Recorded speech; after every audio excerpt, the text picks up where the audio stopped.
Mira el castillo, ese castillo rosa y azul que flota sobre las nubes, ese símbolo de la infancia feliz que aparece antes de cada película que te hizo soñar de niño.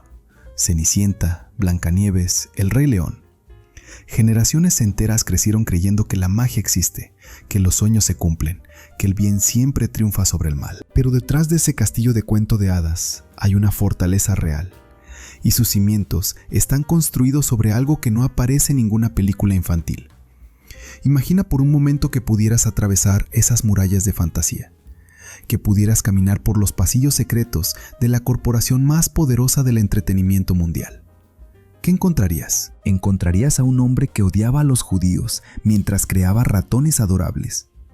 Encontrarías fábricas en China donde niños de 14 años cosen peluches de Mickey Mouse durante turnos de 16 horas.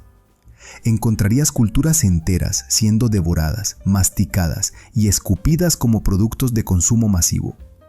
Disney no es una empresa, es una máquina de colonización cultural, un imperio que se alimenta de la inocencia de los niños y la nostalgia de los adultos. Un pulpo con tentáculos que se extienden por cada rincón del planeta, desde los parques temáticos hasta las plataformas de streaming, desde las películas hasta los juguetes, desde la música hasta los videojuegos. Y todo comenzó con un hombre, un dibujante de Missouri, que soñaba con crear mundos perfectos, mientras en su corazón latía algo mucho más oscuro. Te han vendido la historia de un genio creativo, de un visionario que revolucionó el cine de animación. Te han mostrado fotografías de un abuelo sonriente, rodeado de niños felices. Pero nunca te contaron sobre las reuniones con simpatizantes nazis. Nunca te mostraron las condiciones de las fábricas que producen la felicidad empaquetada. Nunca te explicaron cómo una corporación puede apropiarse de leyendas milenarias y convertirlas en marcas registradas. Hoy vamos a atravesar el espejo. Vamos a entrar en el reino donde los sueños se fabrican con sudor infantil, donde la magia tiene un precio que pagan los más vulnerables, donde la fantasía es solo una cortina de humo para ocultar décadas de manipulación, explotación y supremacía cultural. Bienvenidos a la verdadera historia de Disney, la historia que nunca quisieron que conocieras. La historia que demuestra que el villano más peligroso no es la bruja malvada, ni el dragón furioso. El villano más peligroso es el que te hace creer que es tu amigo. El 5 de diciembre de 1901, en una pequeña casa de Chicago, nació Walter Elias Disney, el cuarto hijo de Elias Disney, un hombre duro, religioso hasta el fanatismo, que creía que el trabajo físico era la única forma de salvación. Un padre que golpeaba a sus hijos con regularidad, convencido de que así los preparaba para un mundo cruel. Y tenía razón en una cosa: el mundo era cruel. Pero lo que Elías nunca imaginó fue que su hijo Walter aprendería esa crueldad mejor que cualquier lección de la Biblia. La infancia de Walt fue un catálogo de fracasos familiares. Su padre saltaba de negocio en negocio, de ciudad en ciudad, arrastrando a la familia como quien arrastra un cadáver. De Chicago a una granja en Marceline, Missouri. De Marceline a Kansas City. De Kansas City de vuelta a Chicago. Cada mudanza era una huida. Cada nuevo comienzo era el preludio de otro fracaso. Y en medio de todo ese caos, el pequeño Walt encontró su refugio en el dibujo. Mientras su padre fracasaba vendiendo periódicos o construyendo casas, Walt dibujaba. Dibujaba animales, dibujaba paisajes, dibujaba un mundo donde él tenía el control absoluto. Pero no nos engañemos, esta no es la historia de un artista sensible que escapó de una infancia difícil a través del arte. Esta es la historia de un hombre que aprendió desde muy joven que el poder lo es todo, que los débiles son pisoteados, que la supervivencia requiere una voluntad de hierro y una capacidad infinita para usar a los demás. En 1918, con apenas 16 años, Walt mintió sobre su edad para unirse a la Cruz Roja durante la Primera Guerra Mundial. No llegó a ver combate real, pero pasó un año en Francia conduciendo ambulancias. Cuando regresó a Estados Unidos, traía consigo algo más que recuerdos de guerra. Traía una ambición feroz, una necesidad de triunfar que bordeaba la obsesión, y una visión del mundo dividida en categorías muy claras: los ganadores y los perdedores, los fuertes y los débiles, nosotros y ellos. Kansas City fue el laboratorio donde Walt Disney comenzó a experimentar con la animación. Junto a un joven dibujante llamado Ub Iwerks, creó una pequeña empresa llamada Laugh-O-Gram Studio. Producían cortos animados, adaptaciones de cuentos de hadas, pequeñas joyas de creatividad que nadie quería comprar. El estudio quebró en 1923. Walt se quedó sin dinero, sin trabajo, sin futuro. Dormía en la oficina vacía. Se alimentaba de latas de frijoles fríos. Pero en lugar de rendirse, hizo lo que haría muchas veces más en su vida. Tomó todo lo que pudo cargar y huyó hacia el oeste. Hollywood de los años 20 era el nuevo Eldorado. Miles de soñadores llegaban cada día buscando fortuna en la naciente industria del cine. La mayoría fracasaba, pero Walt Disney no era como la mayoría. Tenía algo que los otros no tenían, una capacidad casi sobrenatural para identificar el talento ajeno y apropiárselo. Su hermano Roy ya estaba en California, recuperándose de tuberculosis. Walt llegó con una maleta, $40 en el bolsillo y un rollo de película bajo el brazo. En el garaje de su tío Robert, los hermanos Disney fundaron lo que eventualmente se convertiría en el imperio más grande del entretenimiento mundial. Pero en 1923 era solo un sueño compartido por dos hermanos en un garaje polvoriento. El primer éxito llegó con una serie llamada Alice Comedies, que mezclaba acción real con animación. Pero el verdadero salto vino con la creación de Oswald el Conejo Afortunado. Un personaje adorable, lleno de energía, que conquistó al público estadounidense. Las cosas finalmente parecían ir bien para Walt Disney. Tenía un personaje exitoso, un contrato con Universal Pictures, un equipo de animadores talentosos. El futuro brillaba. Y entonces llegó la traición. En 1928, Walt viajó a Nueva York para renegociar su contrato con Charles Mintz, el distribuidor que manejaba a Oswald. Esperaba un aumento. Lo que recibió fue una lección brutal sobre el funcionamiento de Hollywood. Mintz no solo rechazó el aumento, sino que le informó que Universal era dueña legal del personaje.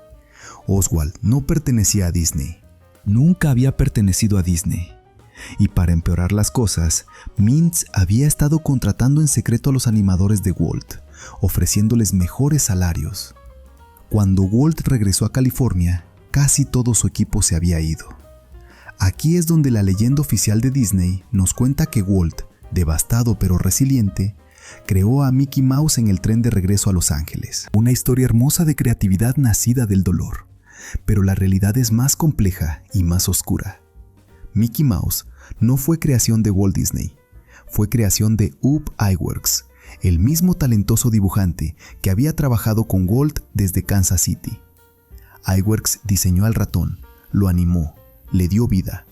Walt puso la voz y, lo más importante, puso su nombre. Desde el principio, Disney entendió que en Hollywood el crédito importaba más que el trabajo real. El genio podía ser de otros, pero la gloria sería suya.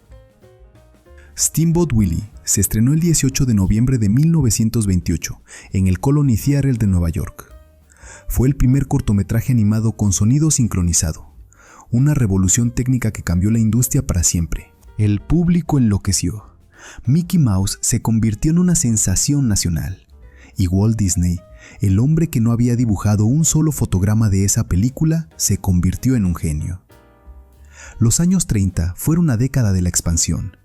Silly Symphonies, Blancanieves y los 7 enanitos, Pinocho, Fantasía, Dumbo, Bambi, una obra maestra tras otra. El estudio Disney se convirtió en la fábrica de sueños más eficiente del mundo, pero dentro de esa fábrica, las condiciones eran cualquier cosa menos soñadas. Walt Disney era un jefe tiránico, controlaba cada aspecto de la producción con una obsesión maniática. Los animadores trabajaban jornadas interminables por salarios miserables. No había créditos individuales en las películas. Todo pertenecía a Disney. Todo era Disney. Los artistas más talentosos de la animación americana eran tratados como obreros de fábrica, intercambiables y prescindibles. Y aquí es donde debemos hablar de algo que la historia oficial de Disney prefiere ignorar. Algo que durante décadas fue un secreto a voces en Hollywood, pero que rara vez se menciona en los documentales sobre el hombre que creó a Mickey Mouse. Walt Disney era antisemita. No estamos hablando de rumores vagos o interpretaciones maliciosas. Estamos hablando de hechos documentados, testimonios de personas que trabajaron con él, patrones de comportamiento que se repitieron durante décadas. En los años 30, mientras Adolf Hitler ascendía al poder en Alemania, Walt Disney recibió en su estudio a una figura muy particular, Leni Riefenstahl, la cineasta favorita del Tercer Reich, la mujer que había dirigido El triunfo de la voluntad, la película de propaganda más influyente de la historia nazi. Era 1938.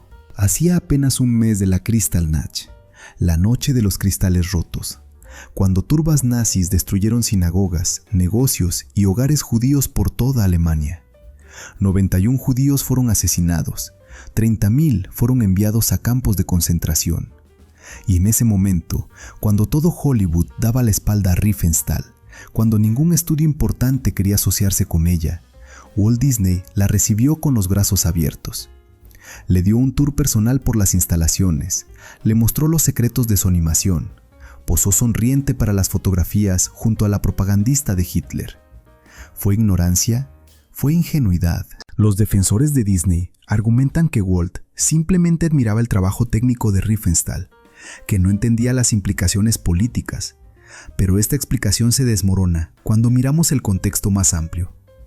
Walt Disney era miembro activo de la Motion Picture Alliance for the Preservation of American Ideas. Esta organización, fundada en 1944, tenía un propósito claro: combatir lo que ellos llamaban la infiltración comunista en Hollywood. Pero en la práctica, la alianza era un nido de antisemitas, racistas y simpatizantes fascistas. Entre sus miembros se encontraban algunas de las figuras más reaccionarias de la industria del cine. Disney no era un miembro pasivo, era vicepresidente de la organización. Participaba activamente en sus reuniones. Y cuando llegó la era del macartismo, cuando el Comité de Actividades Antiamericanas comenzó su caza de brujas contra supuestos comunistas en Hollywood, Walt Disney fue uno de los primeros en testificar. El 24 de octubre de 1947, Walt Disney se sentó frente al comité y señaló con el dedo. Acusó a varios de sus antiguos empleados de ser comunistas. Específicamente, apuntó contra los líderes de la huelga que había paralizado su estudio en 1941. Para Walt, cualquiera que desafiara su autoridad era automáticamente un enemigo de América. Pero lo más revelador de su testimonio fue lo que dijo sobre la League of Women Voters. Disney las llamó un frente comunista. ¿Su evidencia? Habían patrocinado una proyección de películas soviéticas. En el mundo paranoico de Walt Disney, cualquier organización que promoviera el pensamiento crítico era sospechosa. Y luego estaban los chistes. Docenas de personas que trabajaron con Disney a lo largo de los años reportaron su costumbre de referirse a los judíos con términos despectivos. Llamaba a las reuniones de negociación los pequeños tratos judíos. Según algunos testimonios, imitaba acentos yiddish para burlarse de los ejecutivos de otros estudios, la mayoría de los cuales eran judíos. Es importante entender el contexto de Hollywood en esa época. Los grandes estudios, Warner Brothers, Metro-Goldwyn-Mayer, Paramount, Universal, habían sido fundados y dirigidos principalmente por inmigrantes judíos de Europa del Este. Hombres como Louis B. Mayer, los hermanos Warner, Carl Laemmle, Adolf Zukor. Para Walt Disney, un hombre del Medio Oeste protestante, estos magnates representaban todo lo que odiaba de la industria. Eran los intermediarios, los distribuidores, los que controlaban el dinero mientras él hacía el trabajo creativo. ¿Esto excusa el antisemitismo? Por supuesto que no, pero ayuda a explicar cómo se manifestaba. El odio de Disney hacia los judíos no era el antisemitismo ideológico de los nazis, era algo más personal, más mezquino. Era el resentimiento del artista que se sentía explotado por los hombres de negocios. Era la frustración del genio que creía que el mundo no reconocía suficientemente su talento. Y en la América de los años 30 y 40, canalizar esa frustración hacia los judíos era socialmente aceptable. Pero hay evidencia aún más perturbadora. En los archivos del FBI existe documentación que sugiere que Walt Disney fue durante años un informante del Bureau. Su nombre en código era agente especial de contacto. Su misión era reportar sobre actividades subversivas en la industria del entretenimiento. y aunque los archivos están parcialmente censurados, los fragmentos disponibles pintan el retrato de un hombre obsesionado con la pureza ideológica, dispuesto a destruir carreras con acusaciones sin fundamento. La huelga de 1941 fue el momento que cristalizó todas estas tendencias oscuras en Walt Disney. Los animadores de su estudio, hartos de los bajos salarios y las condiciones laborales abusivas, decidieron organizarse. Formaron un sindicato, pidieron negociar. Walt Disney, el hombre que había construido un imperio sobre el trabajo de otros, se sintió personalmente traicionado. La huelga duró 9 semanas. Fue amarga, violenta, divisiva.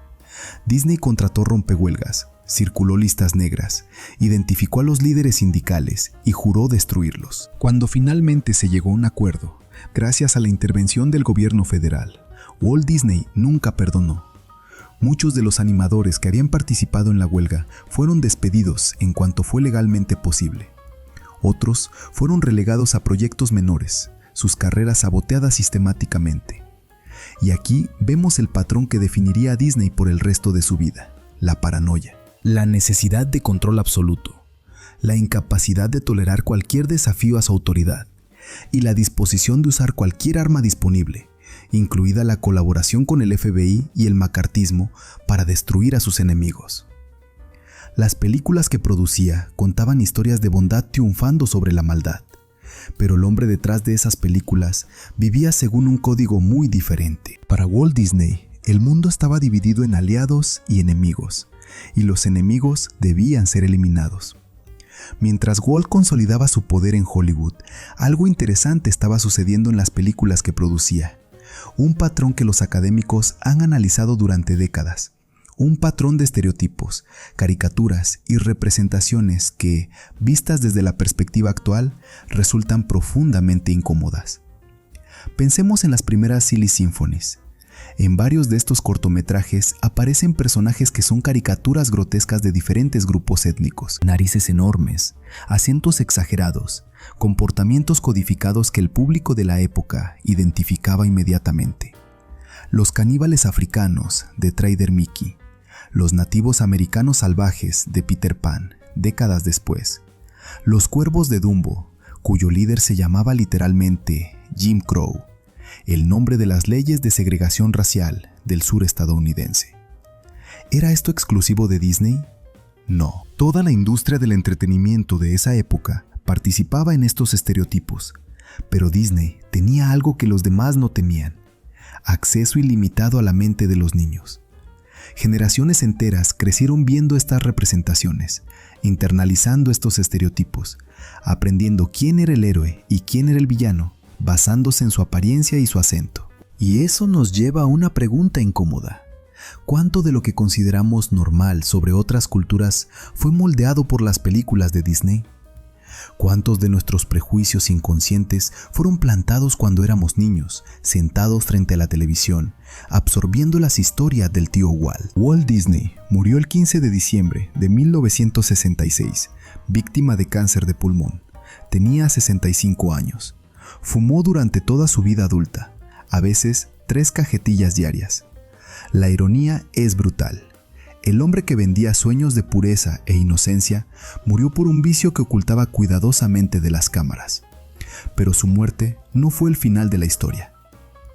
Fue apenas el comienzo del siguiente capítulo, porque la máquina que había construido, esa fábrica de fantasías que funcionaba con el sudor de artistas mal pagados y el poder de estereotipos cuidadosamente cultivados, esa máquina seguiría funcionando. Y en las décadas siguientes se expandiría hasta convertirse en algo que ni el propio Walt habría podido imaginar: un monstruo global. Una corporación que devora culturas y las convierte en productos. Un imperio que se alimenta de la inocencia mientras oculta sus crímenes detrás de castillos de fantasía. El fundador había muerto, pero el monstruo que creó apenas estaba despertando. Hay una ciudad en el sur de China que probablemente nunca has escuchado nombrar. Se llama Dongguan. Tiene más de 8 millones de habitantes y durante décadas fue conocida como la fábrica del mundo. Aquí se producen los juguetes, la ropa, los electrónicos que llenan los estantes de las tiendas occidentales. Y aquí, en hangares de concreto sin ventanas, bajo luces fluorescentes que nunca se apagan, se fabrican los sueños de Disney. Imagina una nave industrial del tamaño de varios campos de fútbol. El aire es espeso, cargado de pegamento y plástico derretido. El ruido de las máquinas es constante, ensordecedor. En filas interminables, cientos de trabajadores ensamblan piezas diminutas, cosen vestidos de princesas, pintan ojos en figuras de Mickey Mouse, pegan brazos a muñecas de Frozen. Sus dedos se mueven con una velocidad mecánica, repitiendo los mismos movimientos miles de veces al día. Y muchos de esos dedos pertenecen a niños. En 1996, el National Labor Committee de Estados Unidos publicó un informe que sacudió los cimientos del mundo corporativo. Se llamaba The Hidden Face of Disney, la cara oculta de Disney, y revelaba algo que la empresa había ocultado durante años. Sus productos de ensueño se fabricaban en condiciones de pesadilla. La investigación se centró en una fábrica en Haití llamada LV Miles. Allí, mujeres y niños cosían pijamas de Pocahontas y camisetas del Rey León por 28 centavos de dólar la hora. Trabajaban turnos de 14 horas, 6 días a la semana. No tenían acceso a agua potable. Los baños eran pozos sépticos desbordados. Y cuando los trabajadores intentaron organizarse para pedir mejores condiciones, fueron despedidos inmediatamente. 28 centavos la hora. Hagamos las matemáticas. Un pijama de Pocahontas se vendía en las tiendas Disney por $20. El costo de mano de obra para producirlo era de aproximadamente 12 centavos. La ganancia por cada pijama superaba los $19. Mientras una madre haitiana ganaba en un día lo que un estadounidense gasta en un café, los ejecutivos de Disney en Burbank brindaban con champán por otro trimestre récord. Pero Haití era solo el comienzo. A medida que los investigadores profundizaban, descubrían que el problema era sistémico. No era una fábrica problemática, era toda una red global de explotación. En China, la situación era aún más oscura. La organización China Labor Watch ha documentado durante más de 2 décadas las condiciones en las fábricas que producen para Disney. Sus informes leen como catálogos del horror laboral. Fábrica Huawei Toys en Shenzhen, 2005. Los trabajadores dormían en dormitorios hacinados, 12 personas por habitación en literas de 3 niveles. Las jornadas laborales superaban las 15 horas durante la temporada alta, antes de Navidad, cuando la demanda de juguetes Disney alcanzaba su pico. Los trabajadores recibían multas por hablar durante el trabajo, por ir al baño más de 2 veces por turno, por no alcanzar las cuotas de producción imposibles. Fábrica Sturdy Products en Dongguan, 2007. Adolescentes de 15 y 16 años trabajaban turnos nocturnos manipulando químicos tóxicos sin protección adecuada. Las máscaras que les daban eran de papel, inútiles contra los vapores de pintura y pegamento. Muchos desarrollaron problemas respiratorios crónicos.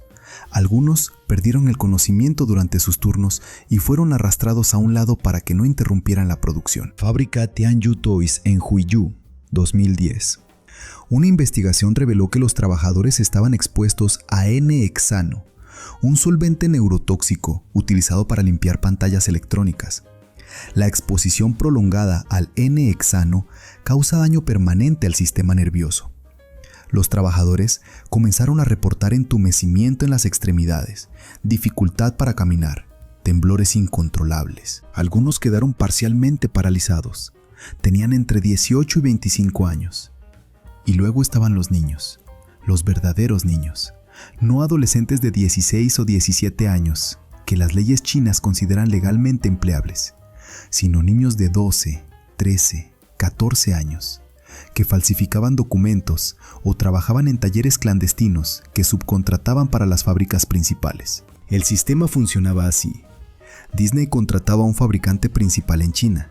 Ese fabricante, para cumplir con las cuotas imposibles y los precios ridículamente bajos que Disney exigía, subcontrataba parte del trabajo a talleres más pequeños. Esos talleres, a su vez, subcontrataban a otros aún más pequeños. Y al final de esa cadena de subcontratación, en sótanos y garajes sin regulación alguna, había niños cosiendo etiquetas en ropa de Disney. Cuando los periodistas confrontaban a Disney con estas revelaciones, la empresa siempre tenía la misma respuesta: no sabíamos. Nuestros contratos exigen estándares laborales. Tenemos auditores que inspeccionan las fábricas. Si hay violaciones, son responsabilidad de los proveedores, no nuestra. Es una defensa brillante en su cinismo. Disney diseña los productos. Disney establece los precios. Disney impone los plazos de entrega. Disney se queda con la mayor parte de las ganancias. Pero cuando se descubre que esos productos se fabrican con trabajo infantil y condiciones de esclavitud, Disney no sabe nada. La ignorancia se convierte en escudo. Pero había evidencia de que Disney sabía perfectamente lo que ocurría. En 2014, la BBC realizó una investigación encubierta en 3 fábricas que producían para Disney en China. Los reporteros se hicieron pasar por trabajadores y documentaron condiciones que violaban todos los códigos de conducta que Disney afirmaba hacer cumplir. En la fábrica Huanchen, los trabajadores hacían turnos de 16 horas durante la temporada navideña. Trabajaban 26 días seguidos sin descanso. Y cuando Disney enviaba a sus auditores, la fábrica era advertida con anticipación. Los trabajadores recibían instrucciones de mentir sobre sus horas. Los registros de tiempo eran falsificados. Las áreas problemáticas eran limpiadas y escondidas. Era un teatro elaborado diseñado para tranquilizar la conciencia corporativa. Un trabajador entrevistado por la BBC lo expresó con una claridad devastadora. Ellos saben, por supuesto que saben, pero mientras los juguetes lleguen a tiempo y el precio sea bajo, no les importa cómo los hagamos. Y los juguetes llegaban a tiempo. Millones y millones de muñecas de Elsa, de figuras de acción de Marvel, de peluches de Winnie the Pooh, inundaban los estantes de las tiendas Disney en todo el mundo.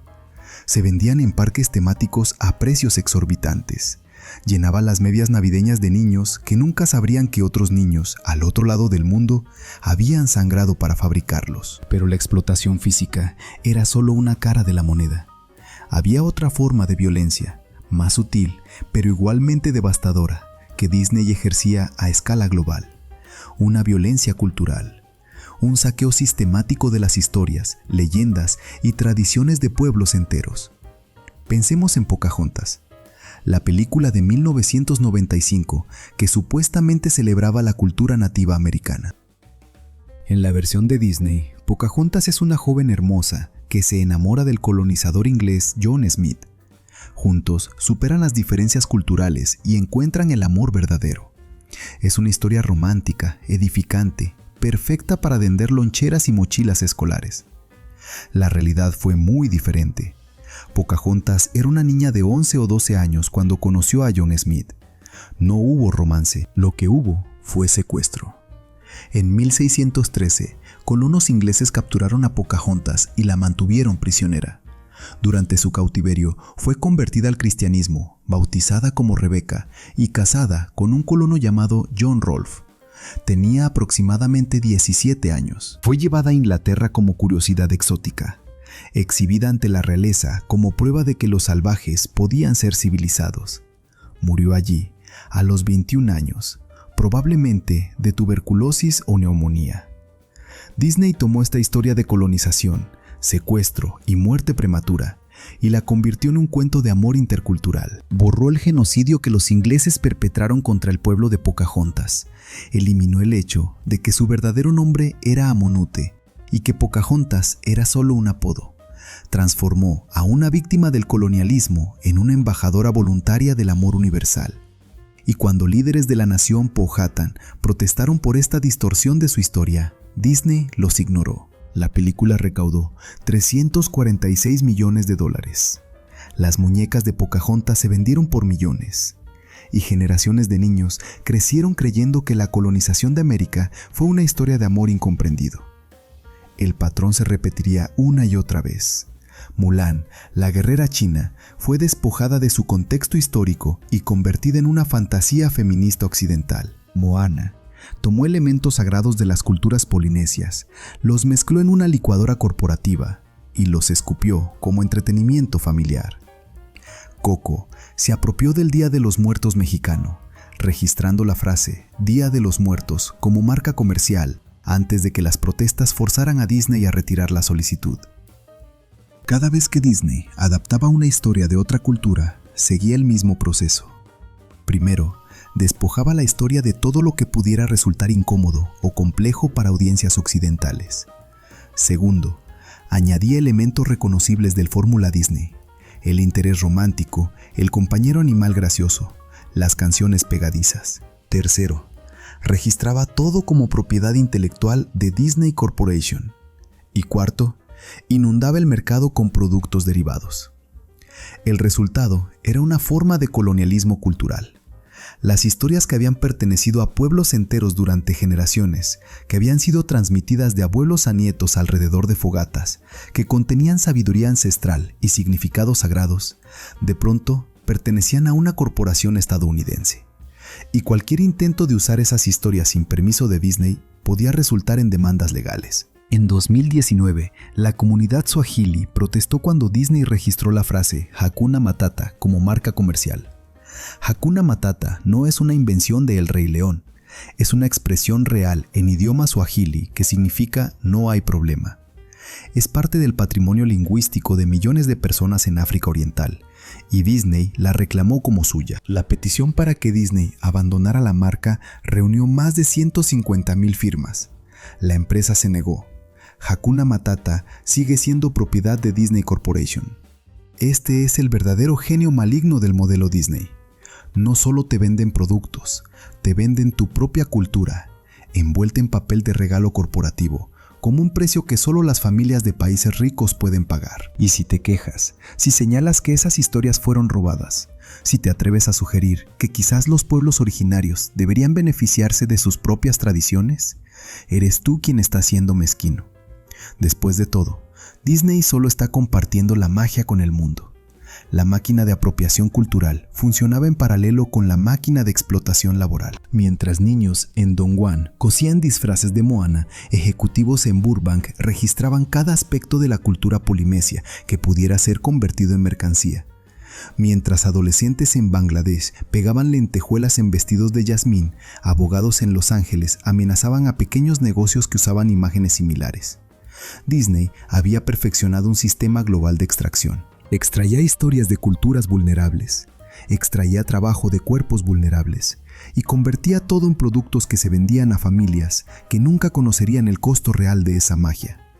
Y entonces llegó la era de las adquisiciones. Si el Disney de Walt había sido una fábrica de sueños, el Disney del siglo XXI se convertiría en un devorador de mundos. En 2006, Disney compró Pixar por $7,400 millones. En 2009, compró Marvel Entertainment por $4,000 millones. En 2012, compró Lucasfilm y con ella Star Wars por otros $4,000 millones. Y en 2019, en la adquisición más grande de la historia del entretenimiento, Disney compró 21st Century Fox por $71,000 millones. Cada compra significaba más propiedad intelectual, más personajes, más historias, más universos enteros que ahora pertenecían a un solo dueño. Para el año 2020, era casi imposible ir al cine sin darle dinero a Disney. Era casi imposible ver televisión sin pasar por un canal de Disney. Era casi imposible criar a un niño sin exponerlo a contenido de Disney. La corporación había logrado algo sin precedentes en la historia humana. Había colonizado la imaginación global. Había establecido un monopolio sobre los sueños de varias generaciones simultáneas. Y lo había hecho mientras mantenía la imagen de una empresa amigable, inocente, dedicada a la felicidad de los niños. Pero el precio de esa colonización se seguía pagando en fábricas sin ventanas, en comunidades cuyas historias habían sido robadas, en artistas cuyo trabajo era absorbido y anonimizado por la máquina corporativa. En 2020, cuando la pandemia global obligó a Disney a cerrar temporalmente sus parques temáticos, la empresa despidió a 100,000 trabajadores. 100,000 personas que habían dedicado años de sus vidas a mantener la magia funcionando. Muchos de ellos ganaban el salario mínimo. Muchos no tenían seguro médico. Muchos fueron descartados con la misma facilidad con que se descarta un disfraz gastado de Mickey Mouse. Mientras tanto, los ejecutivos de Disney siguieron cobrando sus bonificaciones multimillonarias.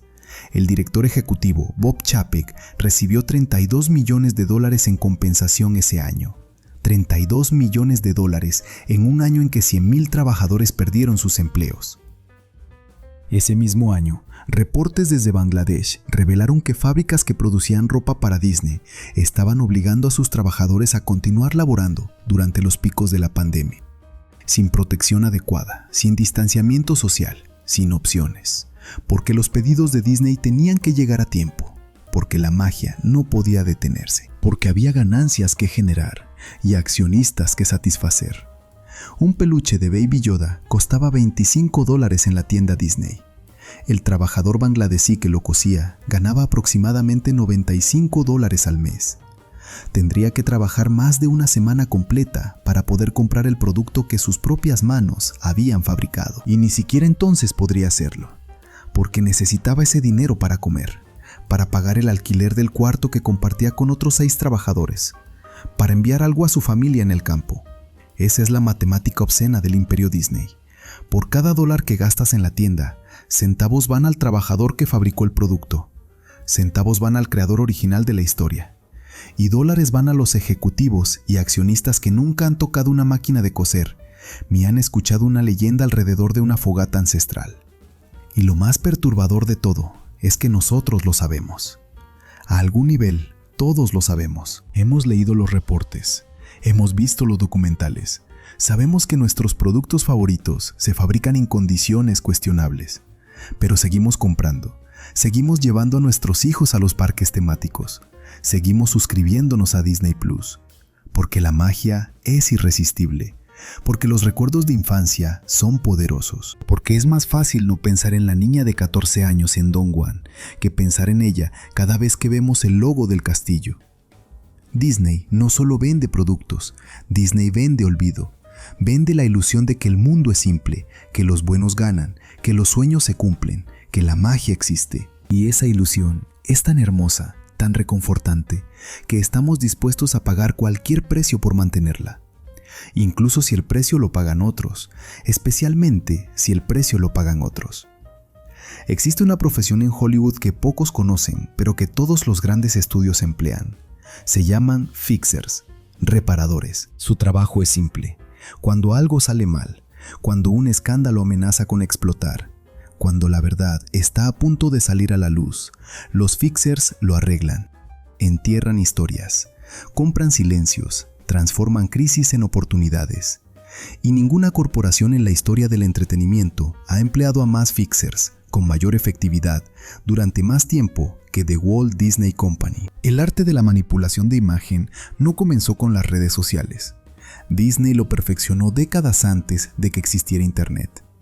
Desde los años 50, cuando Walt aparecía cada semana en televisión presentando su programa, la empresa entendió algo fundamental. No vendes productos, vendes una relación. No eres una corporación, eres un amigo de la familia, y los amigos de la familia no hacen cosas malas. Esa estrategia requería un control absoluto de la narrativa, y Disney lo logró de maneras que habrían impresionado a cualquier régimen totalitario. Primero, el control de los empleados. Cualquiera que trabaje para Disney, desde los ejecutivos más altos hasta los adolescentes que barren las calles de los parques temáticos, debe firmar acuerdos de confidencialidad extremadamente restrictivos. No puedes hablar de lo que ves, no puedes criticar a la empresa públicamente, no puedes revelar los trucos detrás de la magia. Violar estos acuerdos significa demandas, destrucción de carrera, ruina financiera. Los trabajadores de los parques, aquellos que visten los disfraces de Mickey y Minnie bajo el sol abrasador de Florida, tienen reglas especiales. Nunca pueden ser vistos fuera de personaje. Nunca pueden admitir que son personas dentro de trajes. Si un niño les pregunta si son el verdadero Mickey, deben decir que sí, siempre, incluso cuando están a punto de desmayarse por el calor. Incluso cuando llevan horas sin poder ir al baño porque el disfraz es demasiado complicado de quitar. Hay testimonios de trabajadores que se orinaron dentro de los disfraces porque no les permitían tomar descansos. Hay reportes de desmayos por golpes de calor que fueron manejados con discreción médica para evitar que los visitantes vieran ambulancias en el parque. Hay historias de acoso sexual dentro de los túneles subterráneos que conectan las diferentes áreas de Disney World. Túneles que los visitantes nunca ven, donde los personajes caminan sin sus cabezas de espuma, revelando los rostros sudorosos de trabajadores mal pagados. Pero nada de esto llega a los medios. Porque Disney tiene algo más poderoso que cualquier departamento de relaciones públicas. Tiene un ejército de abogados y una chequera infinita. Cuando surgen demandas laborales, Disney las resuelve fuera de los tribunales. Acuerdos confidenciales, sumas de dinero a cambio de silencio. El demandante no puede hablar de lo que le pasó, no puede advertir a otros. El caso desaparece como si nunca hubiera existido. Cuando periodistas investigan prácticas cuestionables, Disney despliega su maquinaria de presión. Amenazas de retirar publicidad, insinuaciones de que futuras exclusivas serán negadas, recordatorios sutiles de que Disney posee ABC News, ESPN, National Geographic y docenas de otros medios. Criticar a Disney puede significar criticar a tu propio empleador, o a alguien que podría ser tu empleador en el futuro. En 2018, Los Angeles Times publicó una investigación sobre las relaciones financieras entre Disney y la ciudad de Anaheim, donde se encuentra Disneyland. El reportaje revelaba cómo Disney había recibido cientos de millones de dólares en subsidios y exenciones fiscales, mientras pagaba a muchos de sus empleados salarios de pobreza. Era periodismo sólido, bien documentado, de interés público. La respuesta de Disney fue inmediata y brutal. La empresa prohibió a todos los periodistas de Los Angeles Times asistir a proyecciones de prensa de sus películas. Les cortó el acceso a entrevistas con estrellas. Los excluyó de los junkets promocionales. Era un castigo público, diseñado para enviar un mensaje a toda la industria periodística. Criticar a Disney tiene consecuencias. La reacción de la comunidad periodística fue de indignación. Otros críticos de cine amenazaron con boicotear las películas de Disney en solidaridad. La presión pública eventualmente forzó a Disney a levantar la prohibición, pero el mensaje había sido recibido. ¿Cuántos periodistas, después de ese incidente, pensarían dos veces antes de publicar algo crítico sobre Disney?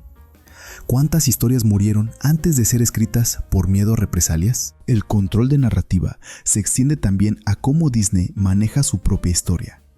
La empresa ha gastado millones en cultivar la leyenda de Walt Disney, el genio creativo, el soñador, el tío bondadoso de América.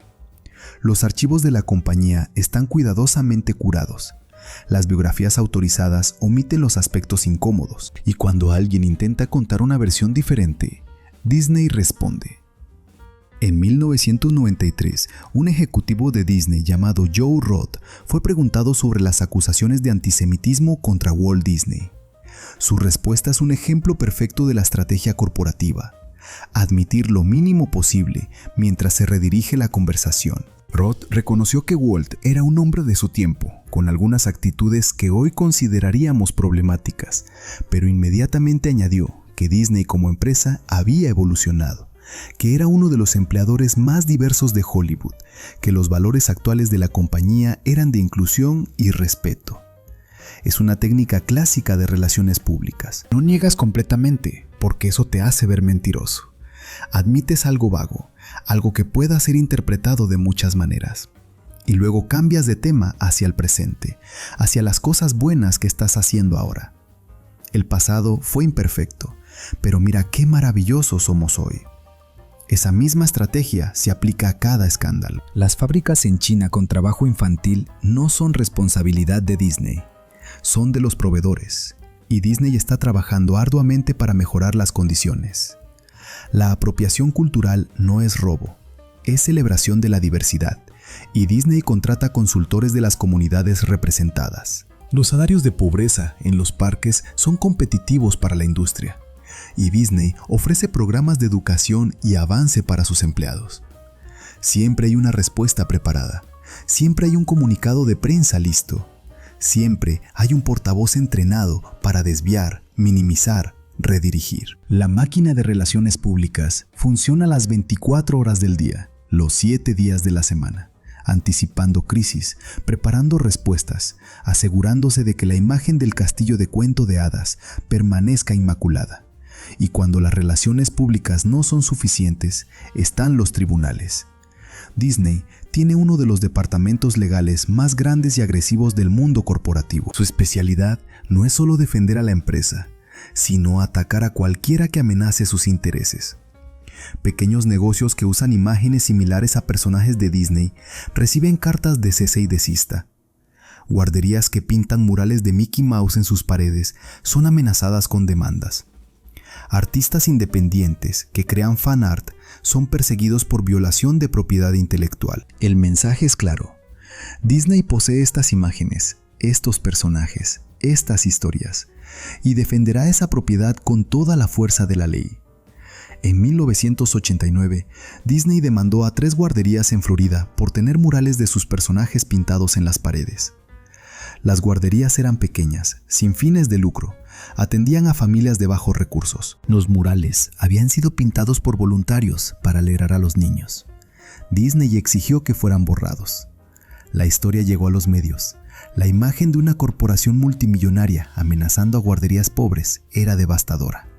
Universal Studios, viendo una oportunidad de relaciones públicas, ofreció a las guarderías el uso gratuito de sus personajes. Disney eventualmente retrocedió, pero no antes de que el daño a su imagen estuviera hecho. Aprendieron la lección.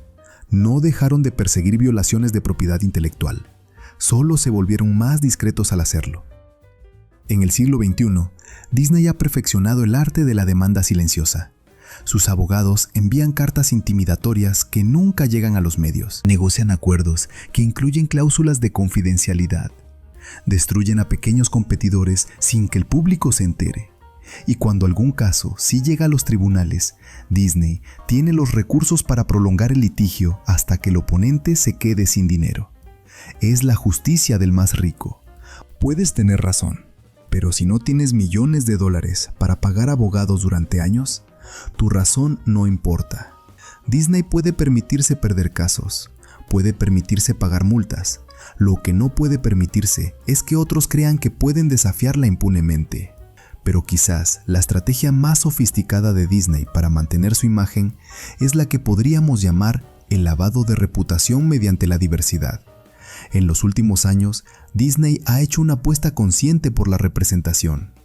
Princesas de color, protagonistas femeninas empoderadas, personajes LGBTQ en roles secundarios. Historias que supuestamente celebran culturas marginalizadas. Es un giro de 180 grados respecto a los estereotipos racistas de las primeras décadas, y ha funcionado brillantemente como estrategia de relaciones públicas. Cuando alguien menciona el pasado problemático de Disney, la empresa puede señalar a Tiana, la primera princesa afroamericana. Puede hablar de Moana y su celebración de la cultura polinesia. Puede destacar el momento en que un personaje de Toy Story menciona tener 2 mamás. Miren, parecen decir, hemos cambiado, somos los buenos ahora. Pero miremos más de cerca. Tiana, la princesa de La princesa y el sapo, pasa la mayor parte de la película convertida en rana. La primera princesa negra de Disney apenas aparece como humana negra en su propia película, y la producción fue criticada por múltiples inexactitudes históricas y estereotipos sobre Nueva Orleans y la cultura afroamericana. Moana fue desarrollada con la ayuda de un Oceanic Trust, un grupo de consultores de las islas del Pacífico, pero esos consultores firmaron acuerdos de confidencialidad que les impedían criticar públicamente el producto final. Cuando académicos samoanos señalaron que la representación del semidios Maui como un personaje obeso y torpe perpetuaba estereotipos dañinos, Disney no respondió. La película recaudó $645 millones. Los momentos LGBTQ en películas de Disney son casi siempre lo que los críticos llaman queerbaiting. Un personaje secundario menciona algo que podría interpretarse como referencia a una relación del mismo sexo. Un beso de fondo que dura menos de un segundo, suficiente para que Disney pueda reclamar progresismo en mercados occidentales, pero lo suficientemente breve como para ser fácilmente editado para mercados conservadores como China o el Medio Oriente. En 2022, empleados de Disney en Florida protestaron contra la respuesta inicial de la empresa al proyecto de ley conocido como Don't Say Gay. Disney había donado dinero a políticos que apoyaban el proyecto. Cuando los empleados exigieron que la empresa tomara una posición pública, los ejecutivos primero se resistieron, temiendo perder acceso al mercado conservador. Solo la presión sostenida de sus propios trabajadores y el riesgo de boicot forzaron a Disney a pronunciarse en contra de la ley. Es el patrón de siempre. Disney adopta posturas progresistas solo cuando el cálculo de relaciones públicas lo favorece. Cuando hay dinero en juego en mercados conservadores, la diversidad se vuelve negociable, los valores se vuelven flexibles. La inclusión tiene un precio, y si el precio es demasiado alto, Disney prefiere el dinero.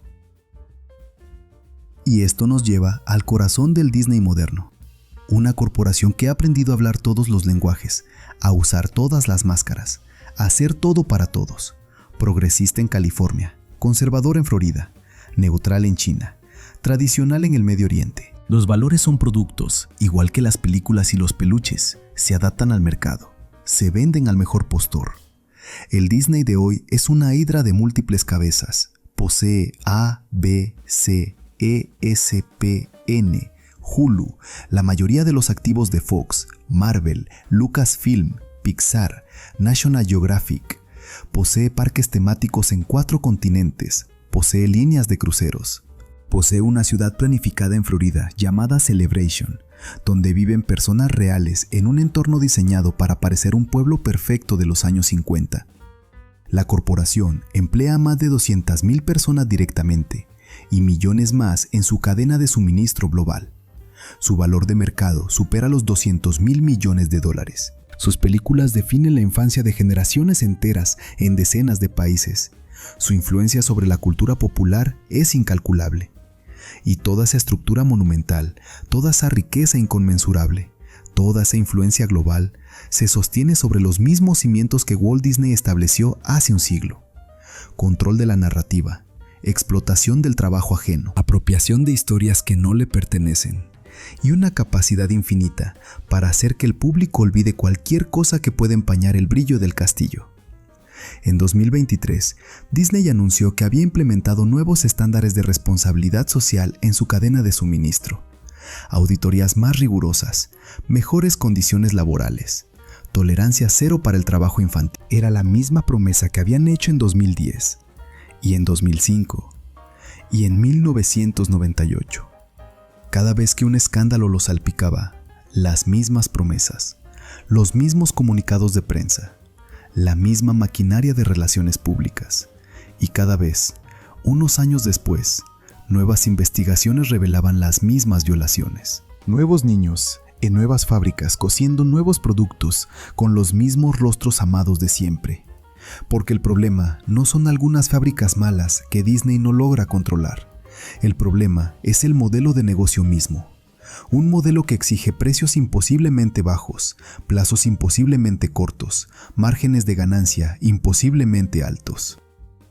Un modelo donde la única forma de cumplir con las demandas de Disney es cortando esquinas, violando regulaciones, explotando a los más vulnerables. Disney no es víctima de proveedores inescrupulosos. Disney es la razón por la que esos proveedores deben ser inescrupulosos. La presión viene de arriba. Los precios los establece Disney. Los plazos los exige Disney. Y si un proveedor no puede cumplir, hay miles más esperando tomar su lugar. Es un sistema perfectamente diseñado para externalizar la culpa mientras se internaliza la ganancia. Disney se queda con el dinero, los proveedores se quedan con la responsabilidad y los trabajadores se quedan con las consecuencias. En los parques temáticos de Estados Unidos, la situación no es muy diferente. Disney World en Florida es el empleador privado más grande del estado. Emplea a más de 75,000 personas. Y durante años, muchos de esos empleados vivían por debajo de la línea de pobreza. En 2018, una encuesta reveló que el 10% de los empleados de Disneyland había experimentado falta de vivienda en los últimos 2 años. Más de 2/3 no podían cubrir gastos básicos mensuales. Trabajadores del lugar más feliz de la Tierra dependían de cupones de alimentos y ayuda gubernamental para sobrevivir. Disney respondió con aumentos graduales del salario mínimo, forzados en parte por presión sindical y en parte por cambios en la ley de California. Pero esos aumentos apenas compensaban décadas de salarios estancados, mientras las ganancias corporativas se multiplicaban. En 2019, Abigail Disney, nieta del cofundador Roy Disney, visitó Disneyland de incógnito.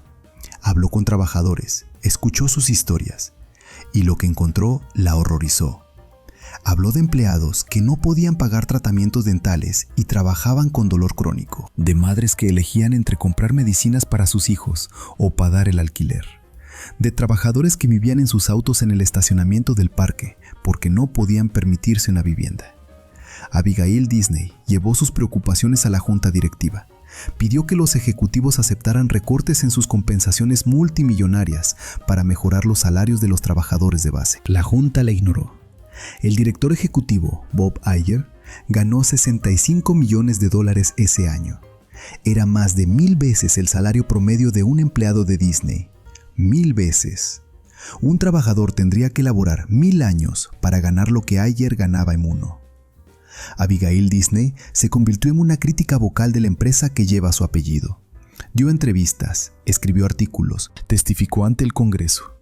Y la empresa que su familia fundó la trató como una molestia menor, una excéntrica que no entendía las realidades del negocio.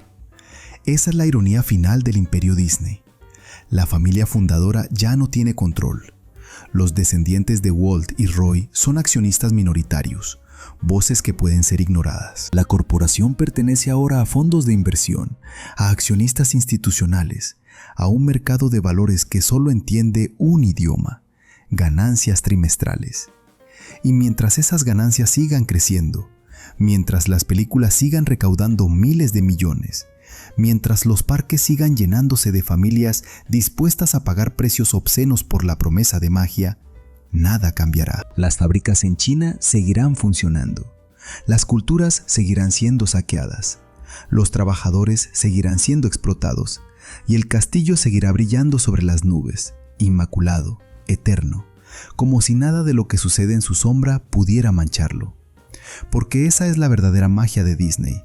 No es la animación, no son las historias, no son los parques temáticos. La verdadera magia es la capacidad de hacer que millones de personas miren hacia el castillo y olviden todo lo que se construyó para sostenerlo. Mira el castillo otra vez, ese castillo rosa y azul que aparece antes de cada película. Ahora sabes lo que sostiene sus cimientos. Sabes que detrás de cada princesa hay una cultura saqueada, que detrás de cada peluche hay manos infantiles que nunca jugarán con él, que detrás de cada sonrisa de Mickey Mouse hay un trabajador que no puede pagar el alquiler. Te vendieron la idea de que los sueños se cumplen. No te dijeron que esos sueños se fabrican con pesadillas ajenas. Te prometieron magia. No te explicaron que la magia tiene un precio y que ese precio lo pagan los que nunca verás. Walt Disney murió hace más de medio siglo, pero el monstruo que creó sigue hambriento. Se alimenta de historias robadas, de trabajo mal pagado, de la inocencia de niños que no saben que otros niños sufren para darles felicidad.